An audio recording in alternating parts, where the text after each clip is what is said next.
Oui, bien sûr, d'autant plus que nous fêtons la 100e année de la commémoration de la guerre 14-18. C'était un moment important qui marque un peu tout le désastre que nous avons connu lors de cette guerre et plusieurs milliers de personnes qui sont tombées. Et puis une guerre qui restera sans précédent, qui restera dans les mémoires.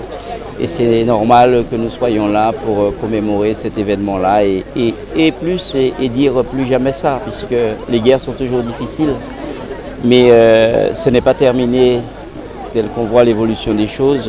Il faut être vigilant et c'est pour cette raison qu'il faut sans cesse commémorer pour ne pas reproduire ces mêmes effets. C'est une bonne leçon de prise de conscience. Il faut transmettre toutes ces périodes-là pour qu'ils aient en mémoire comment les choses se sont déroulées, comment la société évolue et comment l'histoire a marqué tous les temps. Donc par conséquent, c'est une bonne chose que les professeurs accompagnent pour faire connaître notre passé.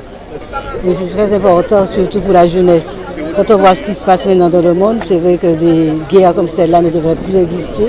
Et j'espère véritablement que c'est un message d'espoir qu'on donne à toute la jeunesse qui est ici présente, qu'on ne doit plus jamais revoir ça.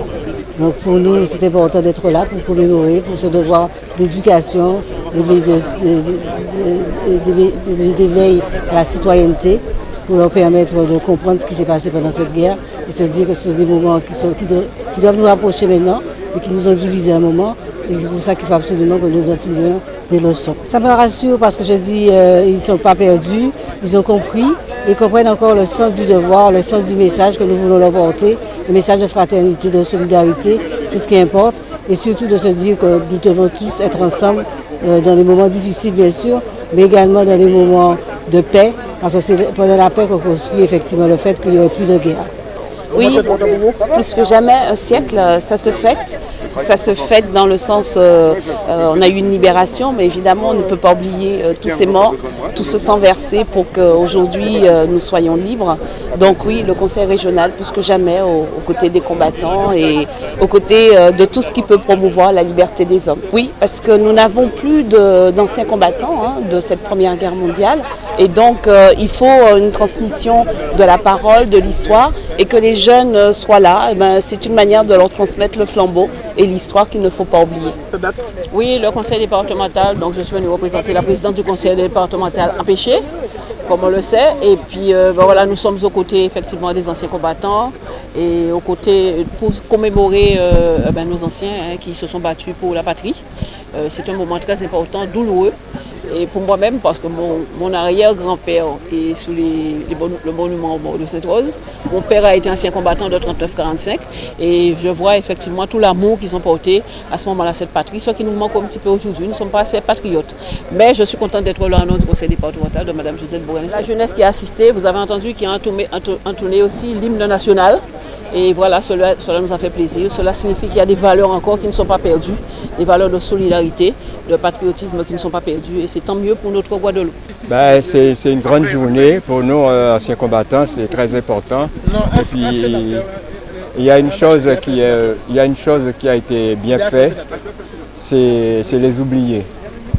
Le dévoilement de la plaque des oubliés, ça a été réparé. C'est une bonne chose pour nous les anciens combattants. 100 ans, ce d'autant qu'à l'occasion de cette commémoration, nous avons dévoilé une plaque ici à Basse-Terre, puisque sur ce monument aux morts, c'est vrai, on ne se l'explique pas, il n'y avait pas le nom de tous ceux qui sont tombés lors de cette grande guerre. Et c'était beaucoup d'émotions, en particulier moi j'ai entendu le nom de mon père, je ne peux pas rester insensible au fait que beaucoup de Guadeloupéens, au-delà des millions qui sont tombés, parce que ça a été une guerre extrêmement meurtrière, on doit effectivement avoir ce devoir de mémoire. Ce que je veux retenir de cette journée, c'est le discours qu'a prononcé le préfet de région au nom du président de la République. Et il y a un mot très fort dans ce discours, c'est celui de vigilance. Nous devons toujours rester extrêmement vigilants pour défendre les valeurs de notre patrie, la liberté, l'égalité, la fraternité. Dans ce monde instable, je pense que ce ne sont pas de vains mots.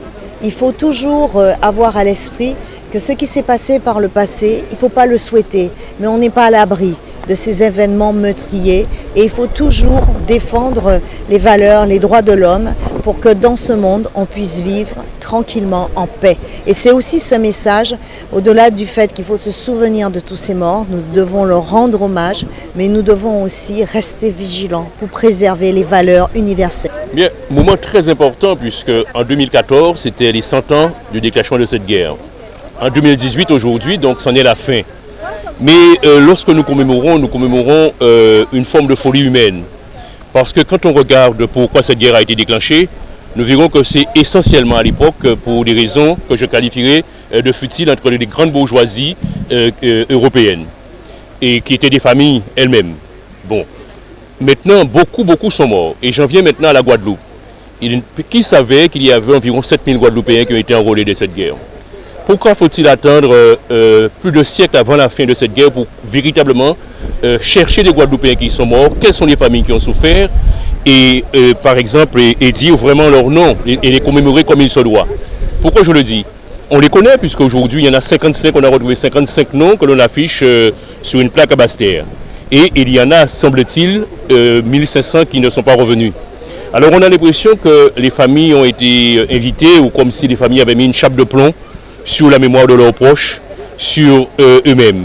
Ce qui serait intéressant serait peut-être, parce que c'était quand même quelque chose de difficile, à l'époque la Guadeloupe sortait de la colonisation, c'était peut-être de trouver ces familles, des enfants, des petits-enfants de ceux qui ont vécu cette période, et de savoir véritablement comment ils l'ont vécu, qu'est-ce qu'on leur a laissé, qu'est-ce que leur avaient dit leurs ancêtres, comment ils ont vécu le deuil, et puis aujourd'hui comment ils vivent avec ça quand quelqu'un quitte la Guadeloupe à l'époque, peut-être fait plusieurs mois de traversée et pour aller là-bas dans un pays qu'il ne connaissait pas non plus. C'est aussi la même chose pour les tirailleurs sénégalais et d'autres qui... je sais que les gens sont venus de partout. Donc ça c'est important, mais il faut refaire vivre la mémoire, mais une mémoire à mon avis un peu guadeloupéenne aussi sur cette affaire. Non, il n'y avait pas beaucoup de jeunes. Il y avait des jeunes qui étaient destinés, qu'on avait appelés pour réciter des poèmes, pour réciter la Marseillaise et qui étaient accompagnés de leur famille. Mais on aurait pu justement profiter de l'occasion pour appeler la jeunesse, pour appeler les habitants de la ville de Basse-Terre et des environs, par exemple, les Guadeloupéens, à assister à cette cérémonie, mais et précisément avec une préparation en amont pour non pas seulement dire voilà, nous commémorons la fin de la guerre pour la France, pour l'Europe, mais que nous commémorons ceux qui sont partis là-bas et qui étaient à peine devenus français, étaient déjà appelés à aller là-bas. Ben, c'est normal, c'est le temps qui passe. D'abord, les anciens combattants de la Première Guerre mondiale, de toute façon, ne sont plus là. Il n'en reste plus aucun. Et je ne sais pas si nous avons encore des anciens combattants de la Deuxième Guerre mondiale en Guadeloupe qui sont encore vivants. S'ils sont vivants, s'il y en a qui sont vivants, ils ne sont pas très nombreux. Mais au-delà de tout, nous appartenons à un ensemble français.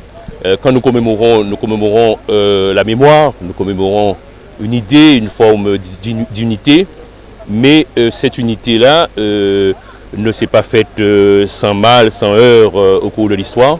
Et c'est la raison pour laquelle je reviens au mot initial et je dis qu'il ne serait pas bon que ces Guadeloupéens qui ont dû partir à l'époque et qui venaient à peine de sortir de l'esclavage, qui ont dû partir et qui n'avaient pas le choix, eh bien qu'on ne les oublie pas et qu'on n'oublie pas non plus leurs descendants. Vous savez, depuis plusieurs commémorations ici au Champ d'Arbaud, les collégiens sont associés, ils lisent les textes, c'est très bien, c'est une volonté effectivement d'être dans une démarche de transmettre aux générations futures parce que plus de 100 ans, beaucoup ne comprennent pas ce qu'il y a autour de cette grande guerre et c'est important de l'expliquer, que ce soit des jeunes qui le rappellent parce que ça permet de comprendre aujourd'hui la société. On ne peut pas construire un pays, on ne peut pas parler de son avenir si on ne connaît pas son passé et ça fait partie effectivement des choses qu'il faut connaître, non pas pour régresser, non pas pour rester dans un conservatisme, on doit aller vers le progrès, mais on a besoin effectivement d'être, je dirais, animé de valeurs essentielles pour lesquelles des hommes sont morts et qui constituent, je dirais, les droits fondamentaux de notre société, les droits fondamentaux qui sont portés au plus haut niveau, au plan universel. Après 100 ans, le nombre de poilus tend à disparaître, mais je pense que leur mémoire ne disparaîtra jamais. On ne peut pas oublier ces hommes qui ont sacrifié leur vie parce qu'ils voulaient défendre la patrie, défendre la République, défendre des valeurs. Et donc, même si effectivement ils n'ont pas vécu très longtemps, mais je pense que l'intensité de leur vie mérite bien que chaque année nous ayons une pensée pour eux, une pensée aussi pour ces familles, parce qu'après cette guerre, c'était la libération, c'était le soulagement, mais il y avait beaucoup de tristesse aussi, parce que vous aviez des femmes qui avaient perdu leur fils, qui avaient perdu leur père, et puis le pays était détruit, vous aviez aussi beaucoup de blessés, il fallait tout reconstruire. Donc dans ce moment de joie, en 1918, il y avait aussi beaucoup de tristesse, beaucoup d'émotions, parce qu'on se posait la question comment on allait faire, et en même temps, on a réussi. Donc ce sont tous ces messages, il faut le rappeler à la jeunesse, il faut le rappeler, il faut l'avoir en mémoire, parce qu'on a besoin de se construire, on a besoin pour, je dirais, se projeter, on a besoin de se remémorer toutes ces valeurs qui sont essentielles dans une société. Bien sûr, parce que rien n'est acquis, ni la paix, ni l'Union européenne qui est aujourd'hui notre force. Tout, on le sait bien, si on regarde l'histoire sur un temps long, peut-être remis en cause d'un coup d'un seul. Vous savez, les 73 ans de paix que l'Europe vit aujourd'hui, si vous regardez toute l'histoire des siècles passés, vous n'avez jamais vécu ça.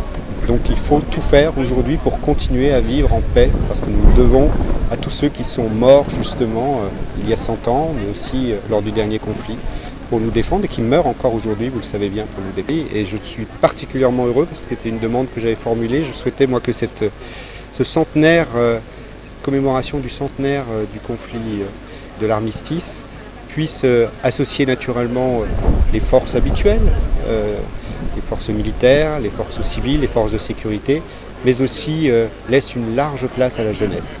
Et vous avez vu, c'était passage de témoins permanent, des témoignages faits par cette jeunesse de manière, en tout cas moi je l'ai trouvé particulièrement émouvant.